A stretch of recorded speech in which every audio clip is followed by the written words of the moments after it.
नमस्कार दोस्तों, मैं अनिल श्रीवास्तव एक बार फिर आपके सामने प्रस्तुत हूँ। आज हमारा टॉपिक है आरटीआई एक्ट 2005। तो कल जो पिछला वीडियो मेरा पड़ा था वो था पीजी पोर्टल, जिसमें हम सेंट्रल गवर्नमेंट और सारे स्टेट गवर्नमेंट पूरे इंडिया के कहीं से एक ही पोर्टल से हम कंप्लेन कर सकते हैं। लेकिन वो ऑनलाइन था। ये आरटीआई जो है वो ऑनलाइन भी कर सकते हैं और इन्वलप पे आप पोस्टल ऑर्डर लगा के भेज भी सकते हैं डिपार्टमेंट में, जिससे रिलेटेड आपको सूचना चाहिए। तो अगर सरकार या कोई सरकारी दफ्तर आपकी बात नहीं सुन रहा है, अगर फाइल दबा दी गई है, तो आप 10 रुपये के आरटीआई में अपनी आवाज़ उठा सकते हैं। आरटीआई का मतलब राइट टू इन्फॉर्मेशन नहीं, राइट टू पावर है। क्या आपको पता है आरटीआई पावरफुल होता है जब आप उसका सही इस्तेमाल करें। Here you can ask for copies of the government documents, records and reports। किसी भी उनका डॉक्यूमेंट की जीरोक्स कॉपी मंगा सकते हैं, लेकिन उसके लिए चार्जेस अलग से देने पड़ते हैं, 2 रुपये पर पेजेस के हिसाब से। जितने भी कॉपीज़ होंगी आपको वो करस्पॉन्डेंस करेंगे, आपको लिखेंगे कि इतने डॉक्यूमेंट है, आप इतने पैसे का पोस्टल ऑर्डर या डीडी भेजिए, तब हम आपको डिस्पैच करें। The status of the your application और पब्लिक प्रोजेक्ट, अपने जो पहले के एप्लीकेशन उसका स्टेटस जान सकते हैं, या पब्लिक का फंड का यानी सरकारी पैसे का कहीं प्रोजेक्ट चल रहा है उसके बारे में इंफॉर्मेशन ले सकते हैं, या टेंडर वगैरह की इंफॉर्मेशन ले सकते हैं। Details of how public money was spent and contract और स्कीम, ये भी ले सकते हैं कि कितना पैसा इस्तेमाल हुआ, कहाँ कहाँ लगा और कितना प्रोजेक्ट में काम प्रोग्रेस हुई है। Performance report of official and department, performance काम करने की क्षमता या कितना काम हुआ वो मांगा जा सकता है। किसी ऑफिसर की या किसी एम्प्लॉय की आप पर्सनल इन्फॉर्मेशन नहीं मांग सकते हैं, जैसे उसकी कितनी सैलरी है, उसका कितना एक्सपेंस मेडिकल पे खर्चा किया गया, क्या सुविधाएं मिलती हैं, ये सब आप किसी की इन्फॉर्मेशन नहीं मांग सकते हैं, पर्सनल नहीं ले सकते हैं किसी व्यक्ति विशेष की। या कहीं मेडिकल की उनको सुविधा मिलती है किसी डिपार्टमेंट में, तो कौन सी बीमारी थी, क्या दवाई दी गई थी, क्या इलाज हुआ था, ये इन्फॉर्मेशन आप नहीं मांग सकते हैं। With RTI you hold the power to question, know and demand accountability. नमस्कार दोस्तों, आप देख रहे हैं अनिल नॉलेज स्टूडियो। इस चैनल को लाइक और सब्सक्राइब करिए, जो हमारा हौसला बढ़ाती है। आज हम सीखेंगे आरटीआई क्या है, आरटीआई एप्लीकेशन, आरटीआई का मतलब, और आरटीआई एक्ट 2005 के अंतर्गत धारा 3 सेक्शन 3 के बारे में। आप ये सोच रहे होंगे कि आरटीआई में तो बहुत पुरानी चीज़ है, सभी को पता होगा। नहीं, आज भी लोग हमसे पूछते हैं कि ये कैसे लिखना, ड्राफ्ट करना चाहिए, इसका सही तरीका क्या है और कैसे भेजना है। आज भी लोगों के पास सारी इन्फॉर्मेशन नहीं। हाँ, अगर किसी ने एक बार किया है तो उनके पास इन्फॉर्मेशन है, कैसे लेते हैं। ये काम आरटीआई का एक तो प्रेस वाले बहुत करते हैं, दूसरा वकील बहुत करते हैं, या आरटीआई एक्टिविस्ट बहुत करते हैं, जिनका रेगुलर यही काम होता है। They are the experts. हर भारतीय नागरिक सरकारी जानकारी मांगने का अधिकार है। 10 रुपये का आरटीआई फीस होता है, जो इंडियन पोस्टल ऑर्डर में लिया जा सकता है, डीडी में, या ऑनलाइन सबमिट किया जा सकता है। आवेदक का नाम और पता होना चाहिए। बीपीएल कार्ड होल्डर का फ्री है, इस पर कोई चार्जेस नहीं। कोई आईडी प्रूफ जरूरी नहीं है। ऑनलाइन आरटीआई अगर करना है तो rti.online.gov.in पे किया जा सकता है, लेकिन हम आपको प्रेफरेंस देंगे कि आप सीधे इन्वलप में अपना लेटर प्रिंट करके पोस्टल ऑर्डर लगा के उसमें लिख के कि इंक्लोज पोस्टल ऑर्डर नंबर इतना, और उसमें आप बाई स्पीड पोस्ट या रजिस्टर्ड पोस्ट से भेज सकते हैं।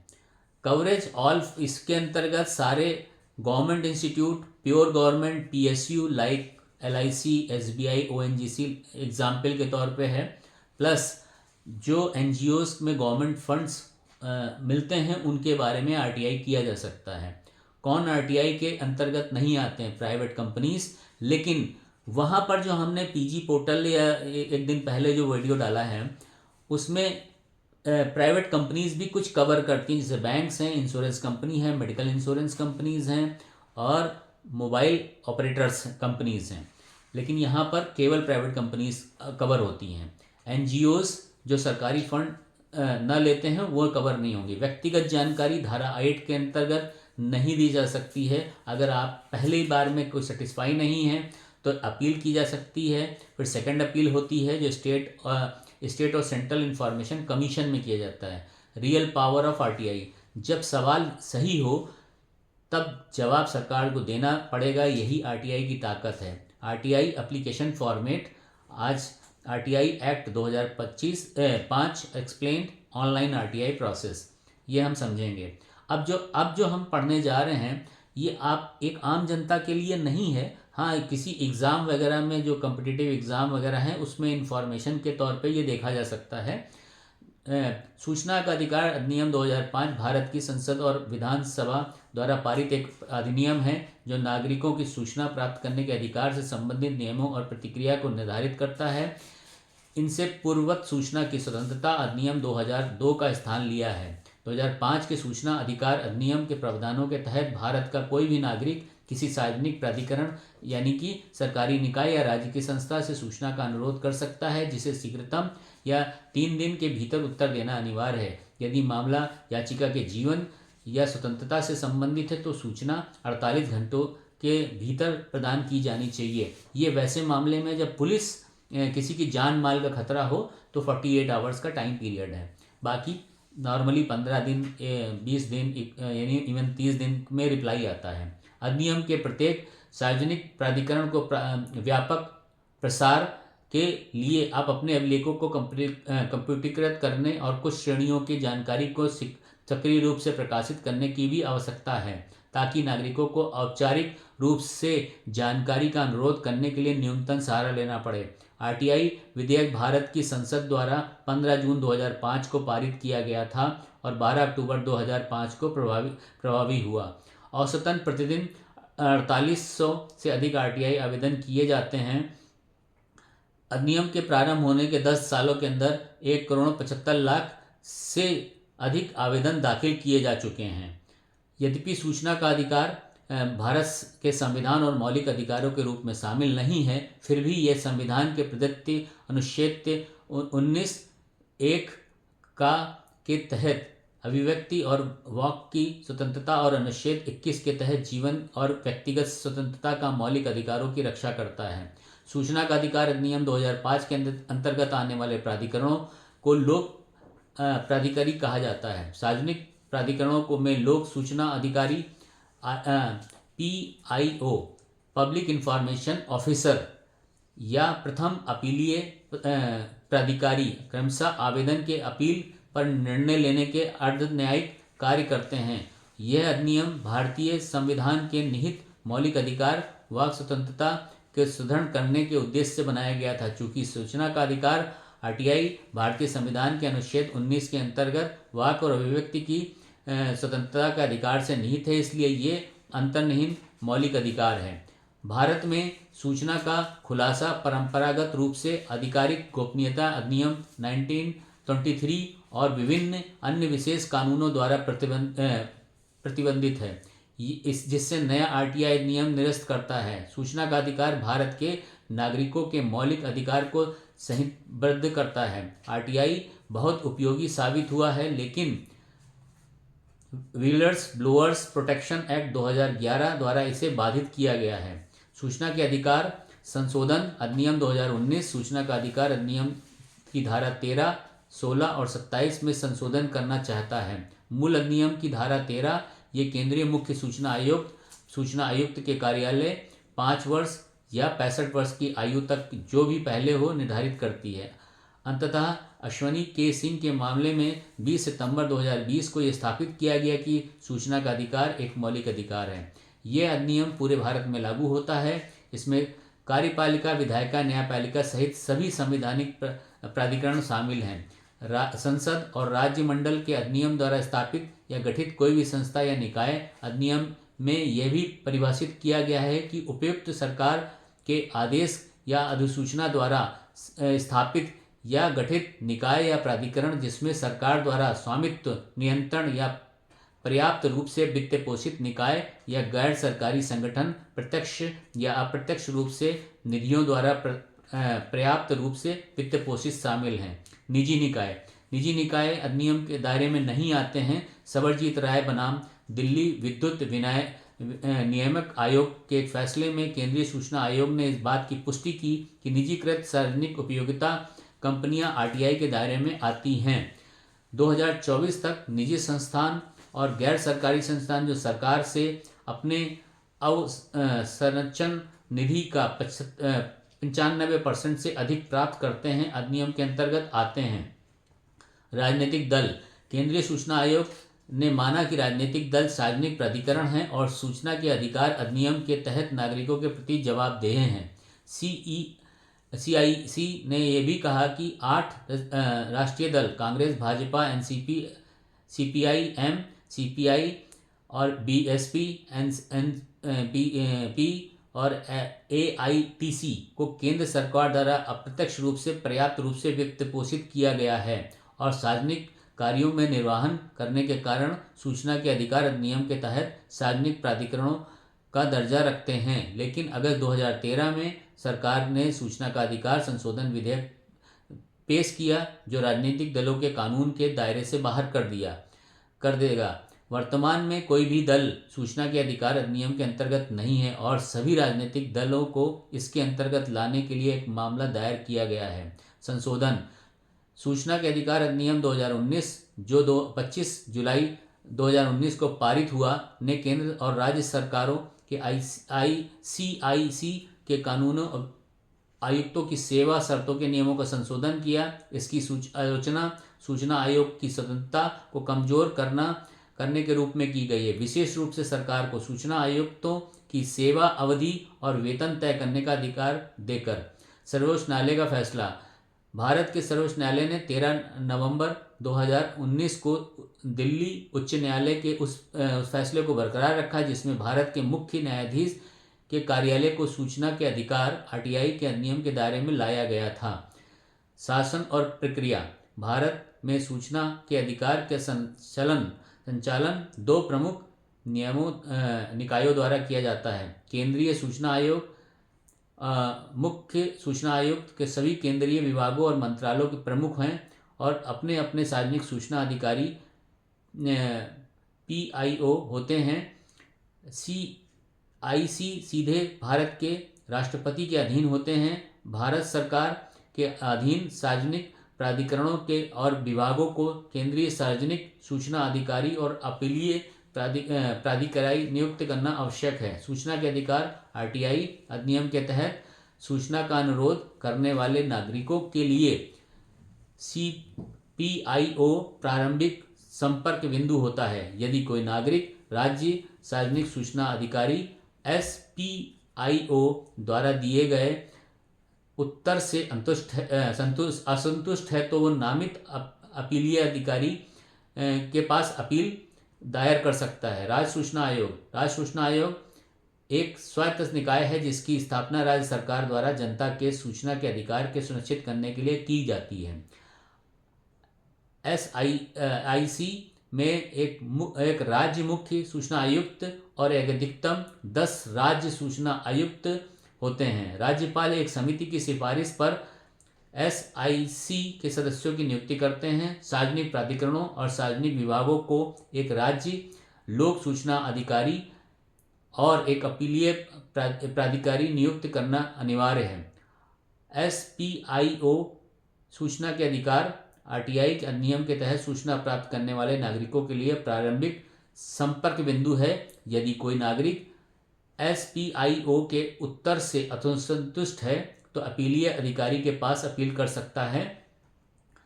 SPIO कार्यालय सीधे संबंधित राज्य के राज्यपाल के अधीन होते हैं। राज्य सूचना आयोग स्वतंत्र निकाय है और केंद्रीय सूचना आयोग का राज्य सूचना आयोग पर कोई अधिकार क्षेत्र नहीं है। अब इनकी सूची है। SIC की सूची है, इसमें ये लिखे हैं तमिलनाडु, कर्नाटक राज्य आयोग। फीस।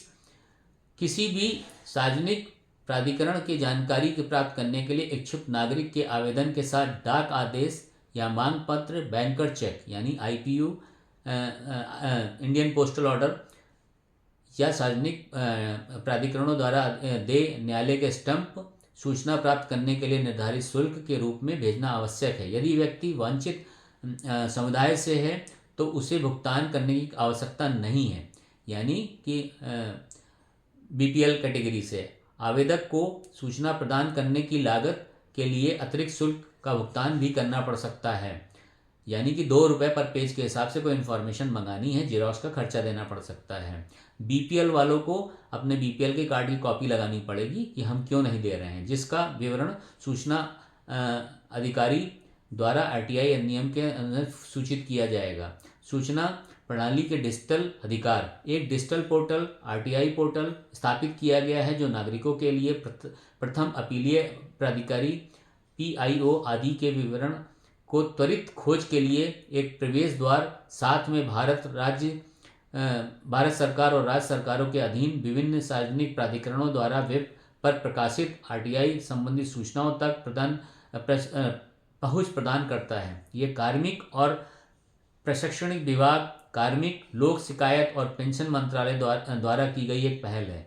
विवादों, भारत में सूचना के अधिकार को लेकर कई विवाद हैं, जिसमें राजनीतिक लड़ाइयों में इसका इस्तेमाल, राजनीतिक प्रतिद्वंदी, शैक्षिक डिग्रियों की मांग, हाई प्रोफाइल परियोजना पर जानकारी देने से साफ इनकार करना और नागरिक समाज द्वारा दुरुपयोग करना शामिल है। राज्य द्वारा आरटीआई के खिलाफ की गई प्रतिक्रिया ने नागरिकों को जानने के लिए अधिकार को बाधित किया है। आरटीआई कार्यकर्ताओं पर हमले और संरक्षण संबंधी सुझाव, भारत के आरटीआई कार्यकर्ताओं पर हमले, कॉमनवेल्थ ह्यूमन राइट्स इनोवेशन आंकड़ों से पता चलता है कि भारत में 310 से अधिक मामले ऐसे हैं जिसमें से उन पर हमला किया गया और शारीरिक और मानसिक रूप से प्रताड़ित किया गया, उनकी संपत्ति को नुकसान पहुंचाया गया क्योंकि उन्होंने आरटीआई के तहत जानकारी मांगी थी।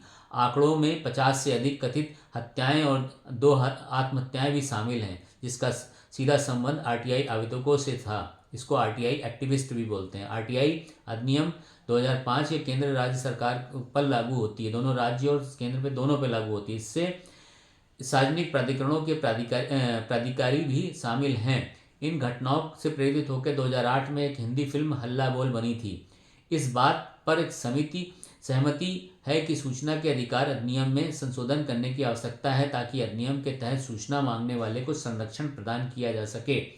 एशियाई मानवाधिकार केंद्र अनुशंसा करता है कि अधिनियम में सुरक्षा के अधिकार अधिनियम के तहत सूचना मांगने वाले का संरक्षण विशेष से एक अलग अध्याय जोड़ा जाए। सुझाए गए सुरक्षा उपायों के निम्नलिखित शामिल हैं। अधिकार कार्यकर्ताओं के खिलाफ धमकियों के हमलों की शिकायत, प्रथम सूचना रिपोर्ट एफआईआर के रूप में तत्काल में अनिवार्य पंजीकरण कराना। ऐसी एफआईआर को 24 घंटे के भीतर संबंधित क्षेत्र के मजिस्ट्रेट या न्यायाधीश को समक्ष प्रस्तुत करना ताकि धमकियों का सामना कर रहे व्यक्तियों को उनके परिवार की सुरक्षा प्रदान की जा सके, निर्देश जारी किए जा सकें। ऐसे में सुरक्षा उपायों की सावधि समीक्षा करना अनिवार्य है। पुलिस अधीक्षक, सहायक पुलिस अधीक्षक, आयुक्त से कम रैंक के पुलिस अधिकारी द्वारा की गई धमकियों को हमलों की जांच 90 दिनों के भीतर पूरी की जानी चाहिए और हम आरटीआई का उपयोग करके इसका लाभ भी प्राप्त कर सकते हैं। बौद्धिक संपदा अधिकार, हाल में कई राजनीतिक समाज सदस्यों ने आरोप लगाया कि सरकारी एजेंसियां समय समय पर बौद्धिक संपदा अधिकारों का हवाला देकर सूचना के अधिकार अधिनियम का उल्लंघन कर रही हैं। इसमें सबसे लोकप्रिय है, उल्लेखनीय है, बौद्धिक संपदा कानून के हवाला देते हुए मुद्रीकरण पर आरबीआई द्वारा सूचना के अधिकार से इनकार किया गया। उत्तर प्रदेश सिंचाई विभाग द्वारा निर्माणाधीन गोमती तट विकास परियोजना पर 8 महीने से अधिक के इंतजार के बाद भी सूचना के अधिकार से वंचित कर दिया गया। शोधकर्ताओं के एक समूह ने परियोजना पर पर्यावरण प्रभाव और परियोजना रिपोर्ट का अनुरोध किया, जिसे पर्यावरण वैज्ञानिकों और शोध रिपोर्ट द्वारा नकारात्मक प्रभाव करदाताओं के धन की बर्बादी के लिए चिन्हित किया गया है।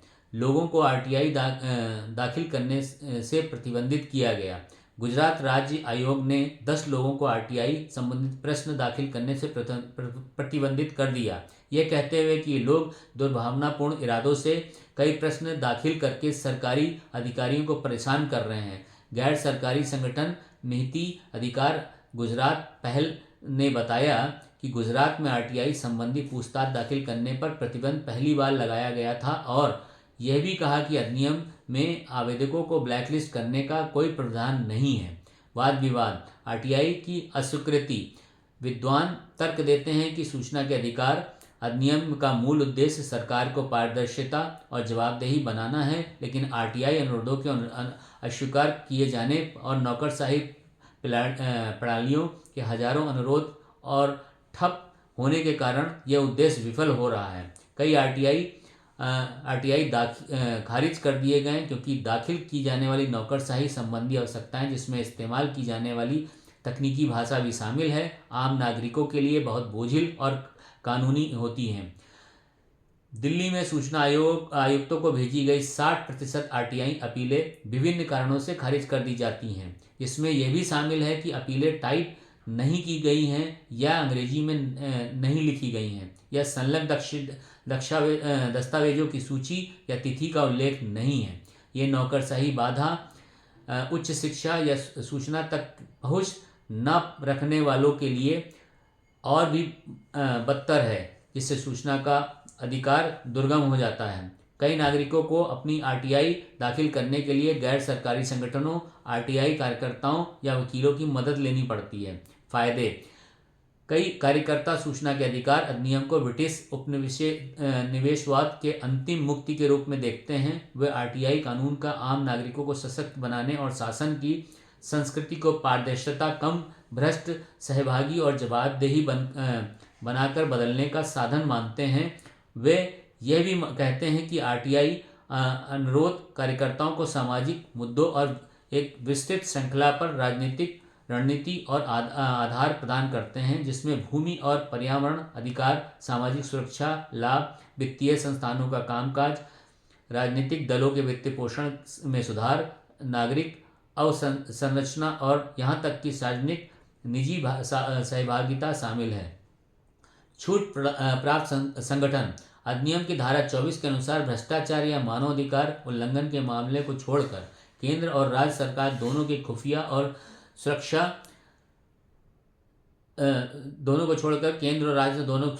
सुरक्षा संगठनों आरटीआई के अधिनियम से छूट दी गई है। ऐसे केंद्रीय संगठनों की अधिनियम से अनुसूची 2 में सूचीबद्ध किया गया है। मार्च 2008, अक्टूबर 2008 और मई 2021 में 4 बार संशोधन किया गया है। अब जो नीचे लिस्ट लिखी है, इनको छूट है। अनुसंधान विश्लेषण शाखा, आसूचना ब्यूरो, राजस्व खुफिया निदेशालय, केंद्रीय आर्थिक खुफिया ब्यूरो, प्रवर्तन निदेशालय, मादक पदार्थ नियंत्रण ब्यूरो, स्पेशल फ्रंटियर फोर्स, सीमा सुरक्षा बल, केंद्रीय सुरक्षा बल, भारत सीमा तिब्बत पुलिस, केंद्रीय औद्योगिक सुरक्षा, राष्ट्रीय सुरक्षा गार्ड, असम राइफल, सशस्त्र सीमा बल, आयकर महानिदेशालय, जांच, राष्ट्रीय तकनीकी अनुसंधान संगठन, वित्तीय खुफिया इकाई, विशेष सुरक्षा समूह, रक्षा अनुसंधान और विकास संगठन, सीमा संगठन, सड़क संगठन, राष्ट्रीय सुरक्षा परिषद सचिवालय, कैबिनेट सचिवालय और इसके अंतर्गत राष्ट्रीय सुरक्षा परिषद का सचिवालय। सूचना के अधिकार आरटीआई के तहत राष्ट्रीय सुरक्षा, व्यक्तिगत गोपनीयता, व्यवहारिक सदस्यता, संसद विधानमंडल विशेषाधिकार और न्यायिक या जांच प्रक्रिया में बाधा डालने वाली जानकारी नहीं दी जा सकती, जैसे कि जीवन सुरक्षा, विदेशी सरकारों से मिली गोपनीय सूचना या मंत्रिपरिषद के विचार विमर्श का रिकॉर्ड, जब तक मामला पूरा न हो, क्योंकि जैसे सवालों के जवाब या ऐसी जानकारी जो सार्वजनिक नहीं है और जिसका किसी सार्वजनिक गतिविधियों से कोई संबंध नहीं, वो भी नहीं दी जा सकती है। प्रमुख बातें: सेक्शन 8(1) ऑफ आरटीआई एक्ट 2005, राष्ट्रीय सुरक्षा और विदेशी संबंध, देश की सुरक्षा, विदेशी सरकारों के भरोसे में मिली जानकारी और खुफिया और सुरक्षा संगठनों से जुड़ी जानकारी। व्यक्तिगत गोपनीयता, प्राइवेसी, ऐसी व्यक्तिगत जानकारी जिसका सार्वजनिक गतिविधियों से कोई संबंध न हो और जो किसी व्यक्ति की निजता को हनन करे, जैसे जन्म तिथि या पता। व्यापारिक बौद्धिक संपदा, वाणिज्यिक विश्वास, व्यापारिक गोपनीयता और बौद्धिक संपदा को प्रभावित करने वाली जानकारी, जब तक कि बड़े जनहित में न देना जरूरी हो। न्यायिक प्रक्रिया, जांच प्रक्रिया, किसी व्यक्ति के जीवन या शारीरिक सुरक्षा को खतरे में डालने वाली जानकारी या कानून लागू करने या सुरक्षा कारणों में दी गई गोपनीय जानकारी या जांच प्रक्रिया में रुकावट डालने वाली जानकारी। कैबिनेट के दस्तावेज मंत्रिपरिषद के विचार विमर्श के रिकॉर्ड निर्णय के बाद सार्वजनिक किए जा सकते हैं। विधायिका के विशेषाधिकार संसद या राज्य विधानमंडल के विशेषाधिकारों का उल्लंघन करने वाली जानकारी। कॉपीराइट किसी व्यक्ति की कॉपीराइट का उल्लंघन करने वाली जानकारी क्या नहीं दिया जा सकता। संक्षेप में क्यों या कैसे के जवाब, तथ्य के बजाय तर्क या राय। ऐसी जानकारी जो किसी सार्वजनिक प्राधिकरण के पास नहीं है। भविष्य की योजनाएं या गोपनीय रणनीतियां। परंतु यदि ऐसी कोई जानकारी बड़े जनहित में आवश्यक है तो उसे दिया जा सकता है। धारा 8 का सेकंड पार्ट। जो जानकारी संसद या विधानसभा मंडल में नहीं दी जा सकती है वह किसी नागरिक को भी नहीं दी जा सकती है। धारा 8 के 1 के तहत छूट के बावजूद। सूचना का अधिकार 2005 अधिनियम भारत की संसद द्वारा पारित यह कानून जो नागरिकों के सरकारी रिकॉर्ड और कार्यों को प्रदत्त करता है, ये 12 अक्टूबर 2005 में लागू हुआ। इसका उद्देश्य सरकारी विभागों को पारदर्शिता करना, जवाबदेही करना और भ्रष्टाचार को कम करना। ये सूचना की स्वतंत्रता अधिनियम 2002 का स्थान लेती है। मुख्य विवरण। आवेदक कोई भी भारतीय नागरिक सरकारी प्राधिकरण से जानकारी मांग सकता है। समय सीमा ये 30 दिनों के भीतर जवाब देना अनिवार्य है। अपवाद सुरक्षा के और संवेदनशील मामले की जानकारी जैसे धारा 8 के अंतर्गत आती साझा नहीं की जा सकती है। अपील समय पर जानकारी न मिलने पर या असंतुष्ट होने पर प्रथम या द्वितीय अपील की जा सकती है। ये कानून लोकतंत्र में नागरिकों की भागीदारी को सुरक्षित करने में महत्वपूर्ण भूमिका निभाती है। आरटीआई आवेदन के हिंदी प्रारूप फॉर्मेट ऐसे लिखेंगे। सेवा में पब्लिक इंफॉर्मेशन ऑफिसर, हर डिपार्टमेंट में पब्लिक इंफॉर्मेशन डिपार्टमेंट होता है, लोक सूचना अधिकारी। फिर उसके डिपार्टमेंट या ऑफिस का नाम, विभाग का पूरा पता, ऐसे चिट्ठी लिखी जाएगी। विषय सूचना के अधिकार अधिनियम 2005 के अंतर्गत आवेदन। आवेदक का नाम, आवेदक का पूरा पता, सूचना का विषय, किस विषय में चाह रहा है इंफॉर्मेशन, सूचना की समय अवधि, कब से कब तक की जानकारी चाहिए, वांछित जानकारी का विवरण, प्रश्न नंबर 1, 2, 3, 4 ऐसे कंटिन्यू कितने प्रश्न हैं। आवेदक शुल्क 10 रुपये का आवेदन शुल्क पोस्टल ऑर्डर ड्राफ्ट के जिसमें एक नंबर और तारीख संलग्न हो। अच्छा, उसमें पोस्टल ऑर्डर में लिखने का होता है, तो अगर आपको ये नहीं पता किसके नाम से ऊपर लिखना है तो थोड़ा सा स्पेस छोड़ दीजिए, खाली सेकंड लाइन पे उस डिपार्टमेंट का नाम लिख दीजिए और उसका एड्रेस, बस इतना ही। जिला भी लिख देंगे तब भी चलेगा। बीपीएल वालों के लिए गरीबी रेखा से नीचे हूँ, हाँ यदि हैं तो अपना प्रमाण पत्र संकलित करिए। इनके लिए कोई फीस नहीं लगती, फ्री ऑफ कॉस्ट है। स्थान और तारीख, आवेदक का एड्रेस, साइन और नाम और उसका फ़ोन नंबर। महत्वपूर्ण निर्देश। आवेदक पत्र को स्पीड पोस्ट या रजिस्टर्ड पोस्ट से भेजें और रसीद अपने पास रखें। आप किसी भी सरकारी विभाग की वेबसाइट से आरटीआई फॉर्म का पीडीएफ डाउनलोड कर सकते हैं। जानकारी 30 दिनों के भीतर न मिलने पर आप प्रथम अपील कर सकते हैं। अगर आप पीडीएफ डाउनलोड नहीं करते हैं या ढूंढ नहीं पाते हैं तो सिंपल 1 पेज या 2 पेज का लेटर लिखिए। 1 पेज में अपनी इन्फॉर्मेशन लिखिए, किनको एड्रेस करना, पोस्टल ऑर्डर का इन्फॉर्मेशन दीजिए, उसमें अटैच करिए, उसकी जेरॉक्स अपने पास रखिए जो भेज रहे हैं, और वो स्पीड पोस्ट की रसीद अपने पास रखिए। तो पहले पब्लिक इन्फॉर्मेशन या वहाँ का डायरेक्टर जो हेड ऑफ डिपार्टमेंट है उसको भी भेज सकते हैं, वो ही लेकिन जवाब पब्लिक इन्फॉर्मेशन ऑफिसर के द्वारा आएगा आपको। आरटीआई के साथ 10 रुपये का फीस।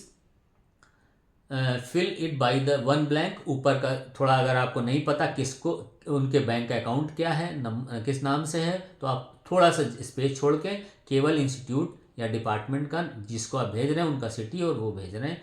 इन्वेलप पे कंप्लीट एड्रेस लिखना होगा।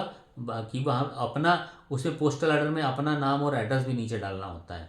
तो यही इसका पोस्टल ऑर्डर नंबर आपके लेटर में नीचे इंक्लोज में लिखा जाएगा कि आपने ये लगाया, अटैच यानी संलग्न किया।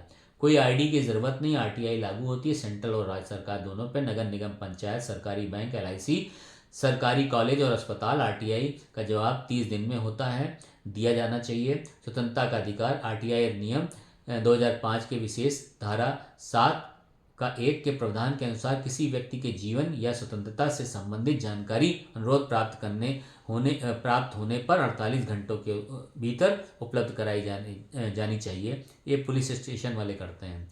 हालांकि यह नियम मुख्य रूप से जीवन और स्वतंत्रता पर केंद्रित है, लेकिन न्यायिक व्याख्याओं में केंद्रीय सूचना आयोग के निर्णयों ने इसका दायरा बढ़ाकर उसके जीवन और स्वतंत्रता की संपत्ति के खतरों की स्थितियों में भी शामिल कर लिया है। 48 घंटे के नियम के प्रमुख पहलू। कार्य क्षेत्र की परिभाषा। ये खंड सामान्यतः उन अत्यावश्यक मामलों के लिए है जहां देरी से अपूरणीय क्षति हो जाती है, जैसे कि अवैध हिरासत, सुरक्षा के लिए आसन खतरा, तत्काल चिकित्सा आवश्यकता। संपत्ति और धन। इन्हें फैसला सुनाया कि जीवन में संपत्ति के लिए खतरे जैसे अवैध विध्वंस, अतिक्रमण के मामले या ऐसे मुद्दे जो किसी व्यक्ति की आजीविका को तत्काल खतरे में डालते हैं, जैसे कि कम आय वाले पेंशन भोगियों की पेंशन संबंधी मुद्दे, इस श्रेणी के अंतर्गत आ सकते हैं। आवश्यकताएं। शीर्षक। आवेदक पत्र में लिफाफे में स्पष्ट रूप से मोटे अक्षरों में लिखे अत्यावश्यक यानी अर्जेंट जीवन और स्वतंत्रता से संबंधित जानकारी। औचित्य। आपको आवेदन में स्पष्ट रूप से बताना होगा कि मांगी गई जानकारी आपके जीवन या स्वतंत्रता को कैसे प्रभावित करती है। आवेदन जमा करना। आवेदन को त्वरित माध्यम से भेजा जाना चाहिए या सीधे लोक सूचना अधिकारी पब्लिक इंफॉर्मेशन ऑफिसर को सौंप देना चाहिए। उसकी रिसीविंग जरूर लेना चाहिए, स्टैंप और साइन करके डेट सहित। अगर सीधे डायरेक्ट ऑफिस में उस डिपार्टमेंट में जाके सबमिट करते हैं तब। किसी जीवन और स्वतंत्रता माना जाता है। किसी जीवन और यानी कि चिकित्सा आपात स्थिति, तत्काल चिकित्सा उपचार के लिए आवश्यक रिकॉर्ड। सुरक्षा संबंधित खतरे, जीवन को तत्काल खतरे से संबंधित जानकारी जैसे पुलिस, अग्निशमन या सुरक्षा संबंधित मामलों में। हिरासत, किसी व्यक्ति के अवैध रूप से हिरासत रखने के संबंधित जानकारी। पेंशन, भरण पोषण, कुछ मामलों में बुजुर्ग व्यक्तियों के लिए ऐसे भरण पोषण के मामले में भी जीवन यापन खतरे में हो। अनुपालन न करने के परिणाम, यदि 24 घंटे के भीतर जानकारी प्रदान करने में विफल रहता है तो वह स्वतंत्र अस्वीकृति मान किया जाता है और आवेदक प्रथम अपीलीय दायर कर सकता है। इस मामले में 48 घंटे की सीमा का पालन न करने वाले अधिकारी को दंडित भी किया जाता है।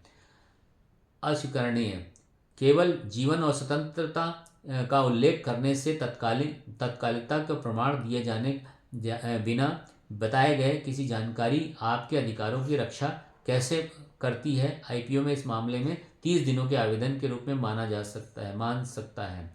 किसी संस्थान या विभाग की सूचना का अधिकार 2005 के अनुरोध के संभालने के नामित अधिकारी के रूप में किया जाता है। लोक सूचना अधिकारी या केंद्रीय लोक सूचना अधिकारी यानी कि PIO पब्लिक इंफॉर्मेशन ऑफिसर या central public information officer. RTI मामले में प्रयुक्त विशिष्ट पदनाम निम्नलिखित हैं। सहायक जनसंपर्क अधिकारी, जन सूचना अधिकारी, आवेदक प्रथम अपीलीय, नोडल ऑफिसर। कई शैक्षिक संस्थाओं जैसे IIT कोट्टायम, IIT विश्वविद्यालय, रजिस्ट्रार प्रशासनिक अधिकारी को अक्सर CPIO के या FAA के रूप में नामित किया जाता है। आरटीआई प्रथम स्तर, प्रथम अपीलीय कौन है? इसमें 30 दिनों के अंदर जवाब संतुष्ट नहीं है तब आप वहाँ स्तर पे जा सकते हैं। सेकंड स्तर द्वितीय अपीलीय सूचना आयोग में जा सकते हैं। और कार्रवाई यदि नहीं होता 90 डेज के लिए दाखिल करना चाहिए, स्थिति के 90 डेज के दाखिल किया जाना चाहिए। उसके बाद थर्ड स्तर है कि आप कोर्ट में जाइए। जब दोनों जगह से आप सेटिस्फाई नहीं है तो कोर्ट में आप जा सकते हैं। यदि कोई आपको ज्ञात नहीं है तो आप जैसे वाइस चांसलर हुआ, ब्रांच मैनेजर है, बैंक का है, कोई जनरल मैनेजर है, प्रिंसिपल है, डायरेक्टर एक्सेट्रा है, इनके नाम एड्रेस कर सकते हैं। सूचना देने का अधिकार करना उचित है।